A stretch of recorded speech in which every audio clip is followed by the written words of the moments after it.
नमस्कार, मैं वंदना मिश्रा। वंदना music classes में आप सभी बच्चों का स्वागत है। बच्चों, पिछली वीडियो में जब हमने लय और हमारा वर्ड पढ़ाया था, वहां तक हमारा यूनिट सेकंड फिनिश हो चुका है। ठीक है, आपका फर्स्ट और सेकंड यूनिट कंप्लीट हो चुका है। आज से हम आपको यूनिट थर्ड ओपन करने जा रहे हैं। हमारी आज से यूनिट थर्ड की शुरुआत होगी, जिसमें बच्चों टॉपिक का जो मेन है, ये बोल सकते हैं परिभाषा। उसमें हम कुछ शाब्दिक अर्थ देंगे जो हमारे संगीत में प्रयोग किए जाते हैं। ठीक है ना बच्चों, उनकी आपको परिभाषाएं करनी है। होता क्या है बच्चों कि 10th है, 12th है, और इनमें क्या पूछा जाता है कि ना एक नोट दे देते हैं कि इन शब्दों की टिप्पणी कीजिए। टिप्पणी मीन्स उसके बारे में बताइए। ये जब कहा जाता है ना, तो वो जो शाब्दिक अर्थ दिए जाते हैं जिनके बारे में आपको बोलना है। जैसे होता क्या है, कभी कभी तो वन लाइनर वाली आ जाती है, जैसे आरोह, अवरोह, स्वर, स्वर के प्रकार, वादी स्वर, संवादी स्वर, अनुवादी स्वर और वर्जित स्वर, विवादी स्वर। इस तरह से आपको छोटे छोटे वर्ड दे दिए जाएंगे जिनका प्रयोग संगीत में किया जाता है। अब क्या होता है कि इनके बारे में आपको डिटेल देनी होती है। ये डिटेल आपको परिभाषा के रूप में आपको उनको देनी है। तो चलिए आज हम टॉपिक पर चलते हैं। हमारा पहला टॉपिक परिभाषाओं में, हम पहले शुरुआत से शुरू करते हैं बच्चों। यूनिट 3 का पहला आपका टॉपिक रहेगा। उसमें सबसे पहले आपका चलेगा आरोह। बच्चों नोट करना शुरू कर दीजिए, और वही हमारा काम। पहले आप हमें सुनिए, एक बार पूरी वीडियो को बच्चों ध्यान से सुनिए, उसके बाद नोट करिए, और उस नोट करने के बाद फिर एक बार इसको पढ़िए। जब आप ये प्रोसेस 3 बार करते हैं तो बच्चों कोई भी चीज़ हो आसानी से याद हो जाती है।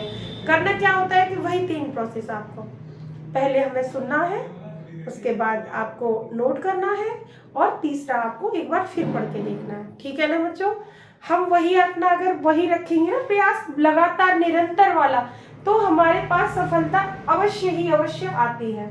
चलिए बच्चों हेडिंग डालिए। सबसे पहले आरोह। आरोह क्या होता है? संगीत में जो चढ़ता क्रम है, हमारा चढ़ता क्रम क्या है संगीत में? कैसे जाते हैं स्वर? सा रे गा। ये क्या है? ये हमारा चढ़ता क्रम है, जिसमें हम हमारा संगीत के जो स्वर है चढ़ते हुए जाते हैं। सा रे गा मा। ये जो चढ़ता क्रम है वो क्या है? वो आरोह है। लिखेंगे कैसे? संगीत में स्वरों के चढ़ते क्रम को आरोह कहते हैं। ठीक है ना। दूसरी आप हेडिंग डालिए बच्चों, अवरोह। क्या डालेंगे? अवरोह। ये क्या है? इसका बिल्कुल अपोजिट, आपके पहले वाले का बिल्कुल अपोजिट। ये है हमारा अवरोह। अवरोह कैसे होता है? जब जिस लाइन में हम चढ़ के गए हैं उसी में जब हम वापस आते हैं तो वो हमारा अवरोह है। संगीत में स्वरों के उतरते क्रम को अवरोह कहते हैं। ठीक है ना। तो कैसे होगा? सा नी दा पा। ये क्या है? ये हमारा उतरता क्रम है। 1 2 3 4। ये धीरे धीरे जो हम आ रहे हैं उतरते हुए, ये हमारा अवरोह है। आरोह और अवरोह आपका क्लियर हो गया है ना। अब आती है हमारी बारी पकड़ की। पकड़ क्या है? पकड़ बच्चों एक स्वरों का एक समुदाय है। कुछ स्वर इकट्ठे करके हमने एक संगति बना दी या एक समुदाय बना दिया, जो ये दर्शाएगा कि ये किस राग से है। किसी भी राग के विशेष स्वर समूह, जिससे ये पता चल सके उसको लगाने मात्र से ही कि ये किस राग का है, वो हमारी पकड़ कहलाती है। क्या कहलाती है? पकड़ कहलाती है।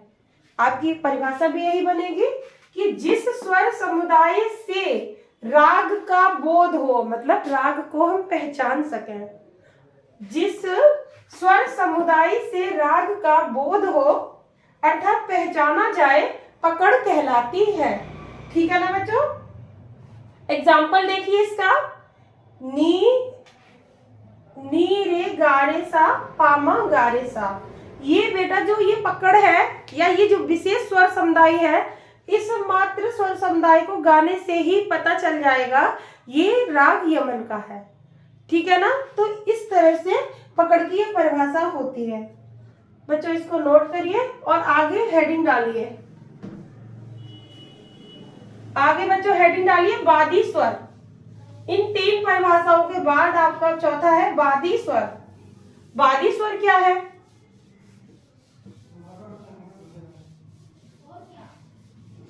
इन परिभाषाओं को अगर आपने लर्न कर लिया तो आपका एक लॉन्ग आंसर रेडी हो जाएगा।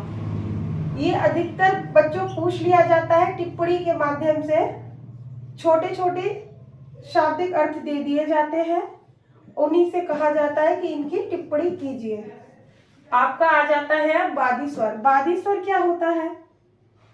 नोट करिए, इसकी परिभाषा डाल लेते हैं। हेडिंग डाल लीजिए परिभाषा। देखिए, राग में सबसे अधिक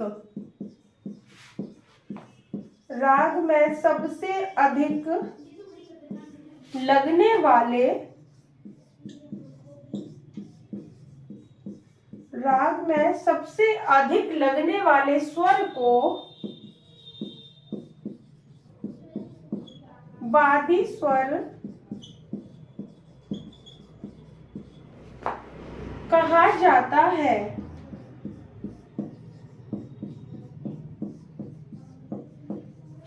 राग में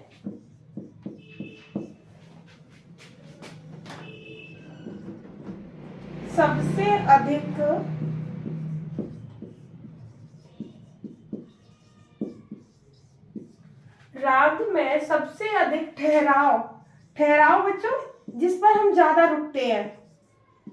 राग में सबसे अधिक ठहराव इसी स्वर पर होता है।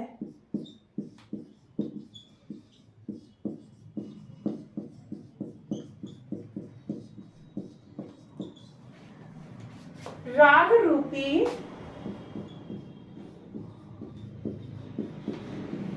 राज्य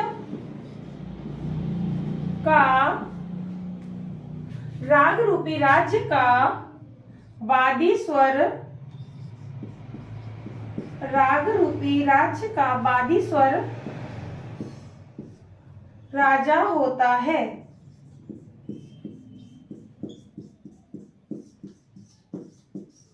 बादी स्वर को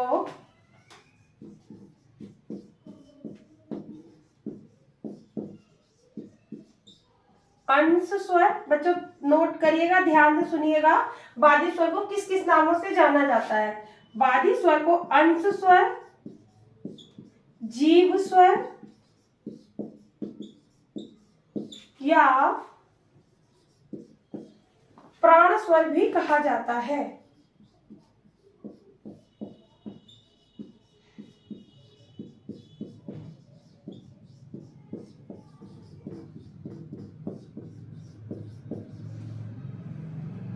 बच्चों क्या है बादी स्वर? आप पहले नोट करिए फिर समझिए। राग में सबसे अधिक जिस स्वर का प्रयोग होगा, राग में सबसे अधिक, जैसे मान लीजिए आपका किसी भी राग में गा बादी स्वर है तो आपका उस गा पर हमारा ज्यादा ठहराव होगा। राग यमन को ही ले लीजिए, बादी गा है, संवादी नहीं है। तो बादी जब हमारा गा है तो गंधार पर अधिक ठहराव होगा, ठीक है ना। बादी स्वर का राग में सबसे अधिक प्रयोग होगा। बादी स्वर एक एग्जाम्पल के तौर पे समझ लीजिए बच्चों कि अगर राग जो हमारा है राग जो हमारा एक राज्य है, उस राज्य का राजा कौन है? उस राज्य का राजा हमारा बादी स्वर है, ठीक है ना। बादी स्वर को अंश स्वर, जीव स्वर या प्राण स्वर भी कहा जाता है। राग का सबसे इंपॉर्टेंट स्वर होता है, इसी स्वर का अधिक और सुंदरता से प्रयोग करने से हमारे राग का स्वरूप स्पष्ट दिखाई देने लगता है और राग में रंजकता का स्वाभाविक रूप से मतलब कह सकते हैं रंजकता बढ़ जाती है उसकी, ठीक है ना। अब आते हैं, दूसरा हमारा शुरू होगा संवादी स्वर। आपने अभी बादी स्वर पढ़ा, अब संवादी स्वर। बच्चों ध्यान से सुनिएगा फिर नोट करिएगा।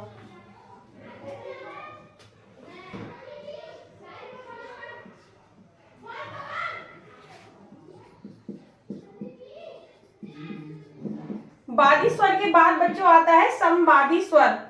राग में नोट करिएगा बच्चों, राग में बादी स्वर के बाद, ध्यान से सुनिएगा, बादी स्वर के बाद सबसे अधिक, राग में बादी स्वर के बाद सबसे अधिक प्रयोग होने वाले स्वर को संवादी स्वर कहा जाता है। संवादी स्वर कहा जाता है।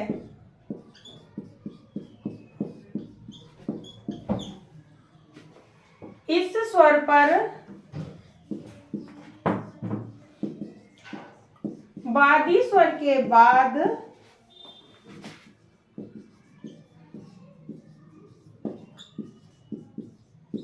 सबसे अधिक ठहरते हैं। इस स्वर पर बादी स्वर के बाद सबसे अधिक ठहरते हैं। राग रूपी राज्य का बादी स्वर यदि राजा है तो संवादी स्वर मंत्री है।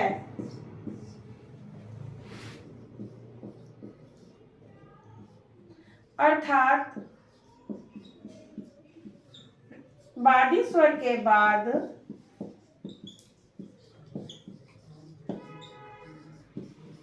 संवादी स्वर का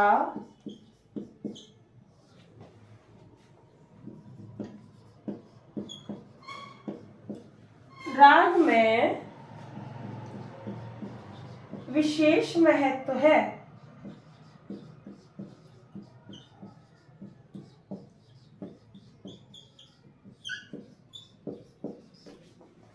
आइए बच्चों समझते हैं क्या है। आपने बादी स्वर समझा। बादी स्वर के बाद आपका दूसरा स्वर आता है संवादी स्वर। एक चीज पहले नोट कर लीजिए, ध्यान से समझ लीजिए कि राग में एक ही बादी होता है, एक ही संवादी होता है। राग में एक ही बादी स्वर होगा और एक ही संवादी स्वर होगा, ठीक है ना। सबसे ज्यादा आप टेक्निकली समझिए, पहले डेफिनेशन आपके सामने है, आप नोट कर लीजिए, पढ़ लीजिए। लेकिन एक चीज जो हम कहते हैं ना, माइंड में बैठा लिए। आप जिस चीज को जब आप माइंड में बिठा लोगे तो आपकी जो डेफिनेशन है ऑटोमेटिकली आप उसको भाषा दे पाएंगे, ठीक है ना। करना क्या है, आप ये समझ लीजिए, एक राग है, राग स्वरों से बंधी हुई एक खूबसूरत सुंदर रचना है। उस राग में जिस स्वर का सबसे अधिक प्रयोग हो रहा है वो हमारा बादी स्वर है। जिस स्वर पर हम सबसे अधिक ठहर रहे हैं वो हमारा बादी स्वर है।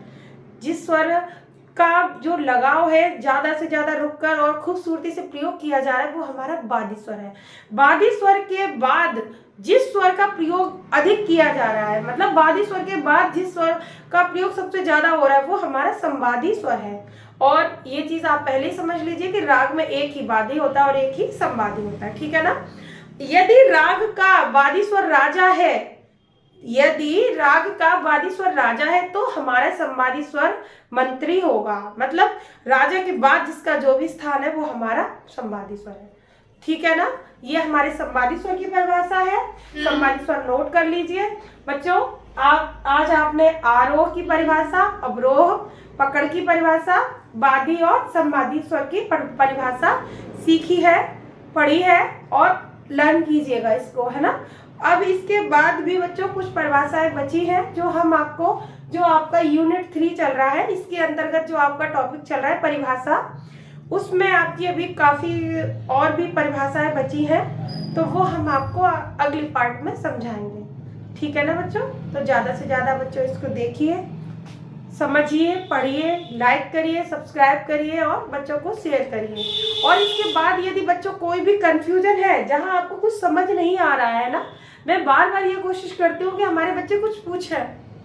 आपको जहाँ कहीं भी कुछ लगता है, जो चीज़ नहीं समझ में आती है, हमें कमेंट करिए, हमें कमेंट करेंगे तो हम बता पाएंगे ना उस चीज़ को कि हमारे बच्चे क्या चाह रहे हैं, कौन सी ऐसी चीज़ है जो हमारे बच्चे नहीं समझ पा रहे हैं। कोशिश करती हूँ कि हमारे बच्चे आसान भाषा का प्रयोग करती है जो हमारे बच्चे अच्छे से समझ पाए।